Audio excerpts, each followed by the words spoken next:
treason, danger, and adventure. That is what you'll find in store on this inaugural episode of Heralds of History. We're starting off our channel with an absolutely fascinating episode. Today, we'll be exploring the life and adventures of Richard Henry Dana Jr. Richard's story takes place during a pivotal period of American history, starting in the 1830s and leading up and through the Civil War. Richard Dana is one of those hidden but pivotal characters in history that I'd really like this channel to be about. Now, Richard Dana, although you may have never heard of him before, greatly inspired American westward expansion through his detailed accounts of California before the gold rush. He was also the main inspiration for Herman Melville's Moby Dick, and what's more is that he served as an attorney general during the Civil War and was a lead prosecutor on the team that was charged with trying the Confederate President Jefferson Davis after the war ended. In Richard's cornerstone published literature, the novel 2 Years Before the Mast, he describes his first-hand accounts of his time as a common sailor aboard the merchant vessel the Pilgrim, where he'll encounter a mix of trials and situations that will forge young Richard's life. And so if you're curious of how Richard's beginnings as a common sailor leads him to such great accomplishments, join me on this journey through the life and adventures of Richard Henry Dana Jr.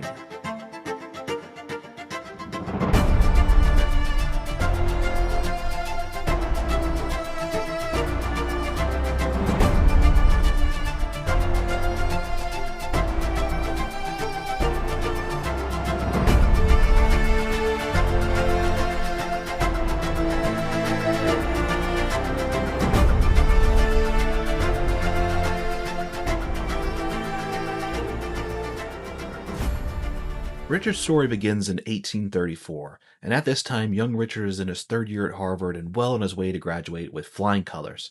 The expectation at this time is that Richard would follow in his father's footsteps in becoming a lawyer, although Richard Sr. had for some time given up his legal exploits and decided to focus more on poetry and psychological fiction, which sadly never really took off. Richard's lineage is highlighted further by the accomplishments of his grandfather, Francis Dana, who was a signatory of the Articles of Confederation, negotiated the end of the Revolutionary War, served as ambassador to Russia, and served as the Chief Justice of the Massachusetts Supreme Court. To say the least, the Danas were an extremely prominent family at this time, and high expectations were certainly imposed on Richard to meet the standards of his family name. And by all accounts, Richard was a very bright and diligent student, receiving high marks in his classes, but all that would change in 1834 when a bout of the measles left his eyesight poor and made his studying almost improbable. In 2 Years Before the Mast, Richard briefly mentions this condition as a primary reason for employing on the Pilgrim, but in typical 1800s Protestant fashion, nothing more of it is said, and it's spoken merely as a fact, and the story continues on. His condition must have been bad, but not as bad to be left totally without his eyesight, which he would surely need aboard the Pilgrim. And life at sea during this time was unkind even to the smallest of medical conditions. But by one way or another, Richard finds himself employed on the Pilgrim to seemingly work off his measles. And Richard doesn't say how he got this job. It seems like he may have just shown up. He seemingly didn't have much experience at sea before, and so this is really a fresh start and a new beginning for him. Likewise, not much said about how his friends and family reacted to this decision, although Richard does briefly say that some acquaintances came to see him off when he boarded. Now, it's important to state here that at the beginning of 2 Years Before the Mast, Richard does give one very direct reason for writing this book, which he states was to give the perspective of the common man. You see, most books at the time were written from the perspective of naval officers or passengers, mostly talking about the voyage to and from Europe at the time. But the work and lives of common sailors were not as explored, and Richard saw this as a great opportunity to inform the public on their conditions after his experiences. So, aboard the Pilgrim, Richard sets off from the Boston harbor in 1834, starting what will be a 2-year journey down the tip of South America, back up to California, and then back round again to Boston.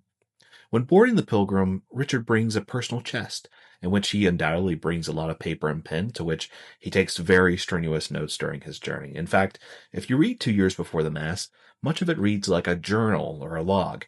On this day, this thing happened, and on this other day, this other thing happened, which may sound kind of boring, but I found it really refreshing, very direct, no nonsense, and straight to the point.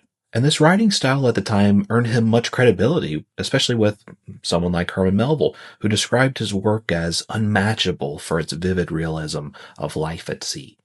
And one of the first stories of his time on the Pilgrim Richard talks about his time on watch, which starts almost as soon as he gets on board. Now, in Richard's account, and this, is pretty typical throughout, he views much of his duties and assignments in a very positive light, at least to start. But looking closer, it seems like he's doing what every new seaman did, which is take all the crappy jobs that nobody else wants to do.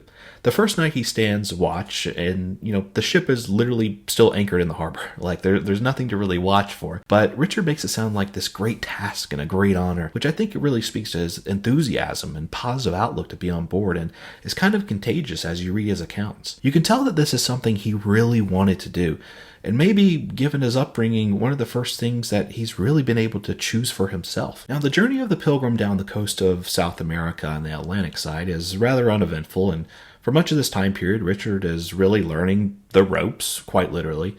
But soon, however, the Pilgrim will set her bow through Drake's Passage, or Cape Horn as it's commonly called. And here, at the tip of South America, the Pacific and the Atlantic Ocean meet in furious intensity, one so powerful that many ships have met their end here. Richard describes the violent seas sending waves crashing into one another and rocking the ship violently while the crew works diligently to keep the bow on the right course. In the 1830s, there is maybe no more dangerous place to be than a sailor going through Drake's Passage.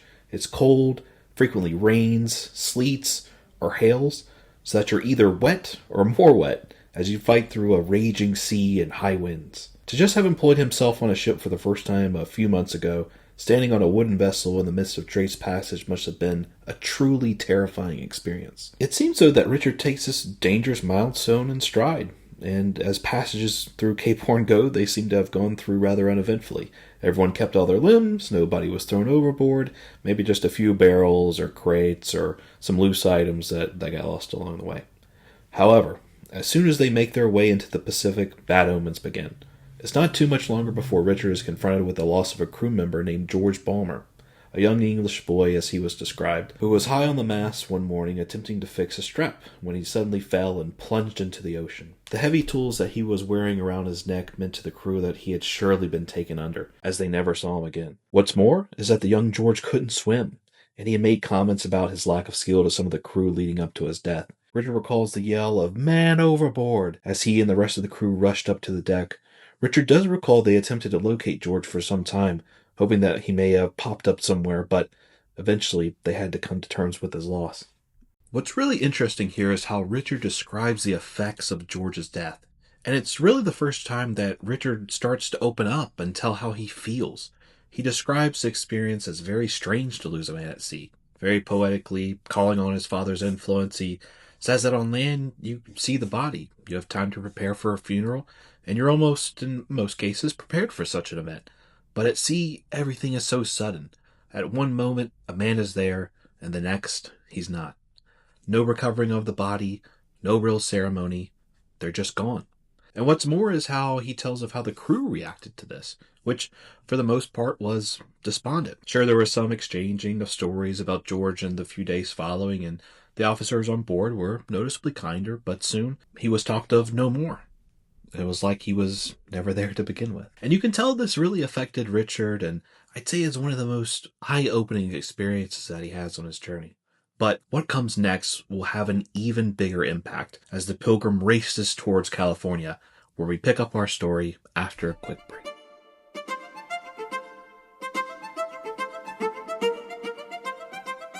So now we're heading through the glossy waters of the Pacific, and the Pilgrim's mission was to trade for hides along the Californian coast, making stops at Monterey, which is the seat of regional government at the time, San Diego, San Francisco, and some other small trading cities along the way there as well, where they could fill their store with hides before heading back to Boston. Their first stop was in Santa Barbara, along the California coast, and Richard describes this place as almost otherworldly, with rectangular houses and red tile roofs. He describes the landscape as barren and devoid of any large trees due to a recent fire that had burned through endless acres of woods recently. This was the first time that Richard had truly set his eyes upon a place so distinct from American or Anglo-Saxon-inspired culture and architecture, and he was completely fascinated. Now, at the time, Santa Barbara was a small town and likewise did not have much to trade, so the Pilgrims spent little time here and soon raised their sails towards Monterey, which Richard described in stark contrast to Santa Barbara as a green paradise. Now, Monterrey at this time is the seat of regional Mexican government in California, or as the Mexicans called it then, Alta California. California really hadn't seen any action during the Mexican Independence War, but quickly pledged its allegiance to the newly formed Mexican state after its independence in 1822. So Richard is arriving here roughly 12 years after those events. And it's here that readers get their first glimpse of the unspoiled Californian expanse shortly before the gold rush that would start later in 1849. And you can imagine at this time that many people heading out west may very well have either read or at least have heard of Richard's book, which was one of the most famous and detailed accounts of California to date. And although Richard may not have realized this at the time, he gives a great sales pitch to enterprising Americans wishing to make their way out west. Although the primary driver was, of course, gold, Richard describes a place where a strong-willed American gentleman can outwit the local inhabitants and create a successful life for his own, commenting on the frequent number of Americans he met in Monterey that had traveled there some time ago, set up shop, converted to Catholicism, and married a local woman. In his journeys up and down the coast of Southern California, he describes a place that never gets below freezing, with people who speak a most beautiful language, who love to play music, take long siestas, horse race, gamble on cockfights, and although he never says it outright, some of the most beautiful women on earth. And Richard makes it a point in his book that in Monterey, a man would commonly have a clay house with a dirt floor and red tile roofs with little nothing more to speak for himself, but at every chance he got, he would spend any money he had, not to better his life or his homestead, but to buy jewelry for his wife, lest another man do so and whisk her away. Now, this observation coming from the life Richard had seen growing up in Massachusetts was completely otherworldly. It's sort of like the first version of that meme where a Bugatti is next to a trailer home, and Richard is just dumbfounded by this. And, he sees women go about the town and their daily duties with all this very elaborate and intricate jewelry on, only to return to their clay houses at the end of the day. Although Monterey was very interesting for Richard, he and the crew could not spend too long here, and after some trading, they set off again down the Californian coast. Now, what comes next is absolutely devastating to young Richard. The crew begins to hear rumors of their voyage being extended, as they may be redesignated to fill another ship with their hides and stay for another year or two on the Californian coast to gather more and more hides before heading back to Boston.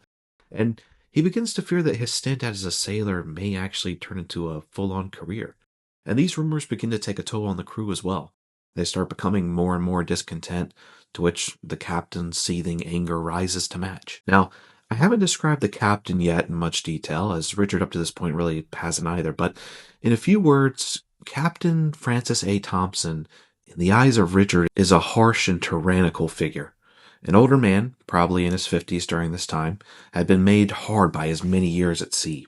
Richard frequently tells about how, in some respects, keeping the crew busy and inserting discipline was good for crew morale and kept every man on their duties, but soon Richard realizes that Captain Thompson's sense of discipline reaches over into the cruel and violent. Richard recalls that over the past few days, the captain had set his watchful eyes upon a crew member by the name of Sam. Now, Richard describes the captain being unfairly harsh towards Sam. Everything he does is bad, even when it's not his fault. I think we can all relate to someone in our own lives. No matter what you do, it's just not going to be right to them.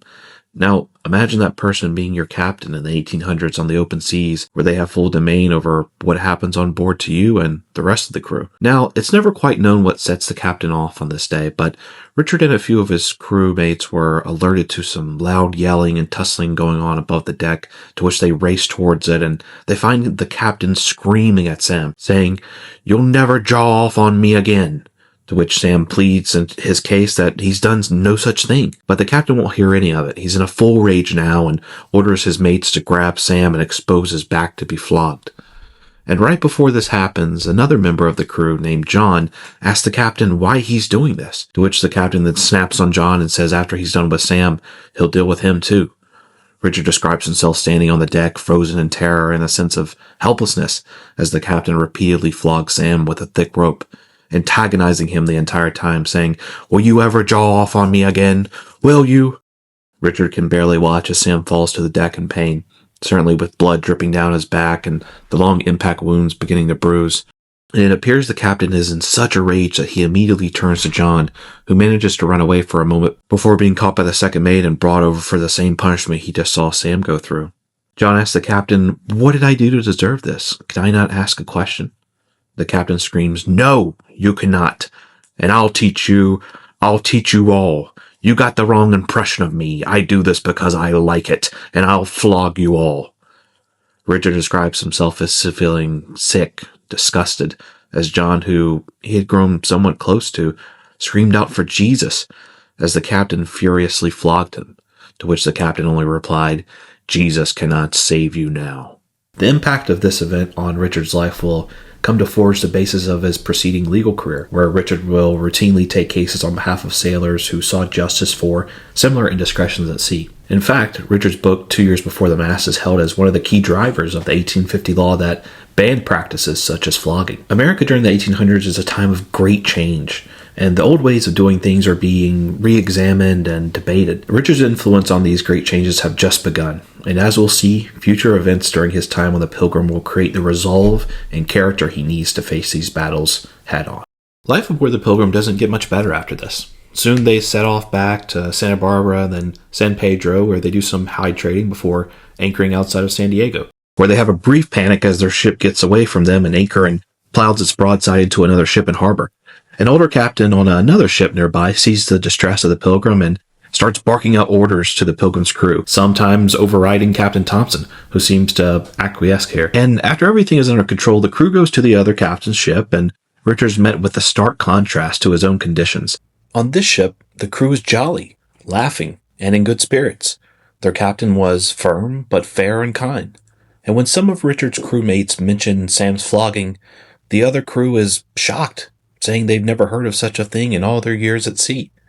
And I think it's in this moment that Richard is starting to see firsthand what abuse of power really looks like. Now it's here where Richard's story takes a bit of a turn, and one that's not truly fleshed out in 2 Years Before the Mast, but in short, the captain recruits some Sandwich Islanders, as they used to be called. If you attempted to search for the Sandwich Islands today, you'd probably see that there is no such place. We would now refer to this place as their inhabitants, rightly named Hawaii. Now, interesting side note, while researching this topic, I found that there's an actual Earl of Sandwich, who Captain Cook had named the Hawaiian Islands on behalf of, before seemingly meeting his untimely death on those very same islands. The captain eventually is able to recruit a few of these men who are renowned for their seamanship, and young Richard is ordered off the ship to help with hide curing, while the Pilgrim continues her journey to link up with another rig.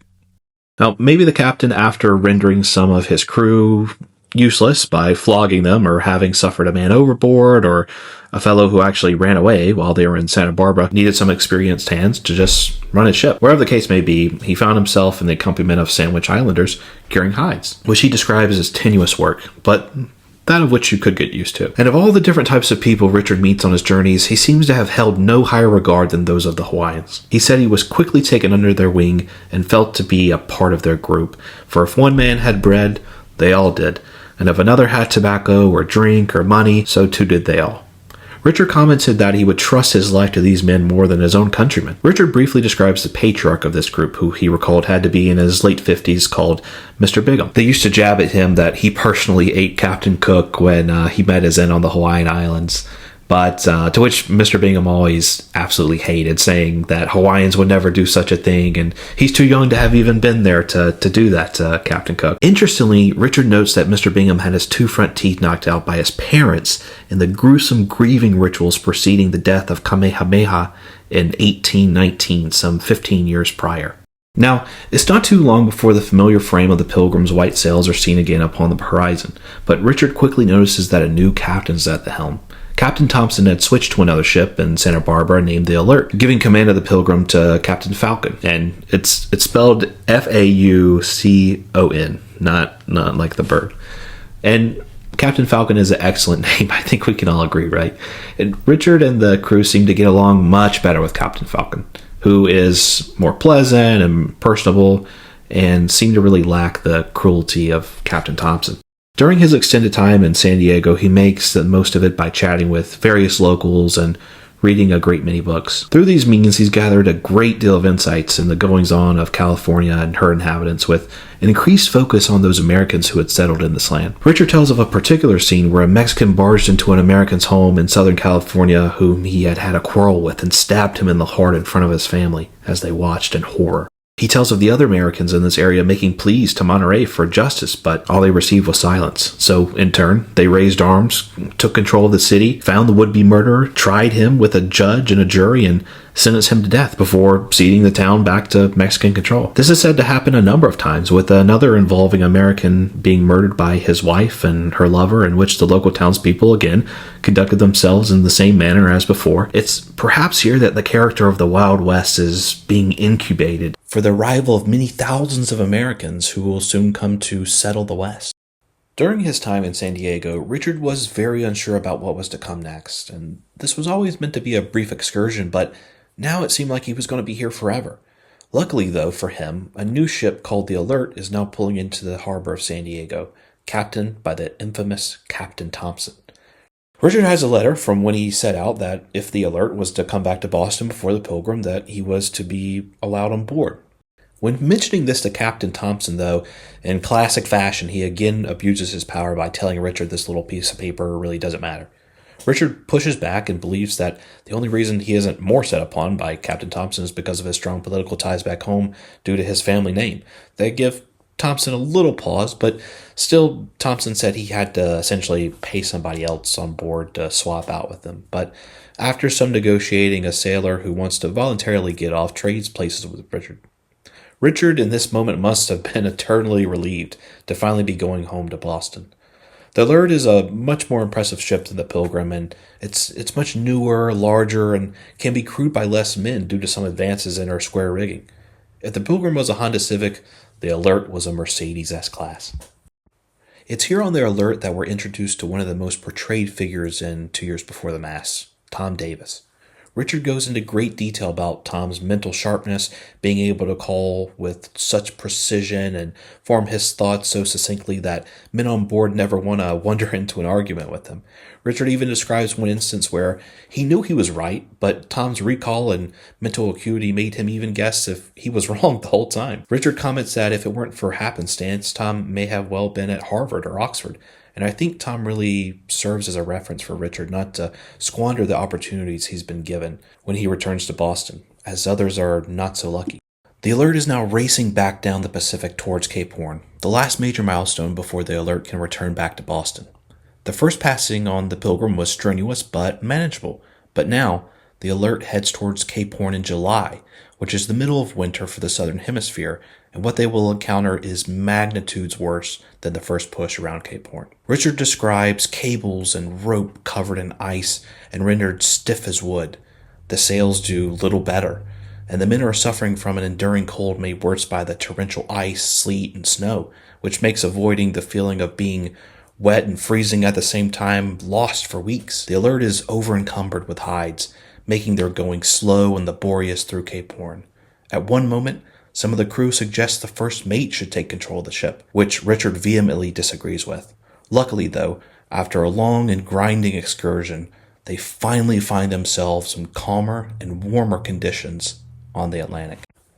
It's not long before Richard finds himself back in Boston, to which he's only met by a friend or two at the harbor waiting for his return. He finds Boston rather unimpressive and dull, just the way he left it. Some things never changed, I guess. But although Boston hasn't changed much, Richard surely has. He's found a new drive and purpose to recommit to his studies and finish his degree in short order. 2 Years Before the Mast will be published about 4 years after his arrival back in Boston, but it does take some time to really kick off. It's not until it becomes a great hit in England that it makes its presence known in the States. Richard would continue to publish future works, but it's his time as a lawyer that really warrants some further attention here. If you'll remember, we did mention that Richard took on numerous cases for sailors, arguing in their stead for fair conditions and justice, but Richard also argued very hard for the abolitionist movement starting to take hold in the northern states during this time as well. Famously, Richard took on a pro bono case for Anthony Burns in 1850. Burns was a fugitive slave from Virginia. Although Richard argued passionately for him, the judge ordered Burns to be sent back to Virginia and returned to his slave masters. This caused a huge protest in Boston, with as many as 50,000 people demanding the release of Burns. This protest culminated in the crowd attacking the courthouse to free him, during which a guard was killed. President Franklin Pierce had to step in and ordered thousands of federal troops to Boston just to restore order. The violence seen here was not one-sided, as one day when walking home, Richard was set upon and struck in the eye with a steel rod by one of the slave catchers who had hoped to bring Burns back to Virginia. Richard recovered as best he could, but the attack on his life never shook his resolve to support and advocate for the abolitionist movement, which would soon culminate in the election of Abraham Lincoln, and in so ensuring the Civil War.